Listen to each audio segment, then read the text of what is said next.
আমাকে সম্মান দিয়ে কথা বলুন, আমি তো আপনার প্রতি সেই রেসপেক্টটুকু দেখাচ্ছি। কথাটা লিওনেল মেসি আঙুল উঁচিয়ে বললেন রেফারিকে। দুনিয়া জয় করা একজন ফুটবলার, যার ফ্যান ফলোয়ার গোটা দুনিয়া জুড়ে, সেই তারকাই কিনা একজন রেফারির কাছে চাইলেন সম্মান।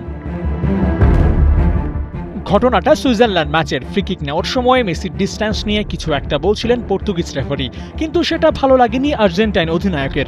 এরপর চলে কথা চালাচালি। একদিকে লিও বলেই যাচ্ছেন, অন্যদিকে রেফারি সেটাকে অ্যাভয়েড করার চেষ্টা করছেন, কিন্তু কোনোভাবেই তা মানতে নারাজ লিও। হাঁটতে হাঁটতে চলল তর্ক, আর সেখানে লিওনেল মেসি যেভাবে অ্যাগ্রেসিভ হয়ে কথা বলেছেন সেটা অবাক করবে যে কাউকে।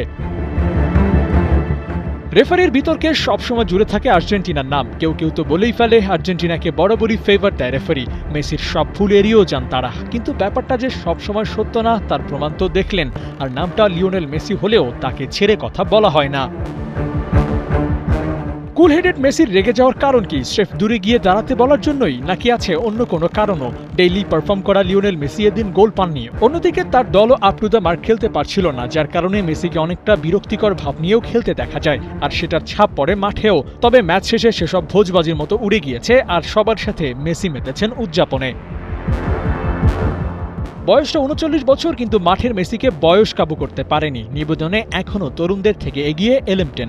ডেডিকেশনের আলাপ করলে এই মেসিকে বিট করা কেন অসম্ভব তার প্রমাণ এই ছবি। কেপ ভার্দের বিপক্ষে কপাল ফোলা নিয়ে মাঠ ছাড়া, ম্যাচ শেষে কান্নায় ভেঙে পড়া এই মেসি এখনও গোলের জন্য থাকেন ক্ষুধার্ত। এই অভ্যাসটাই তাকে সেরা বানিয়েছে। গোল করা আর করানোর হিসেবে সবার সেরা লিওনেল মেসি। ম্যাজিশিয়ানের ম্যাজিকটা দেখার অপেক্ষা সেমিফাইনালে। আবু নাইম, ৭১।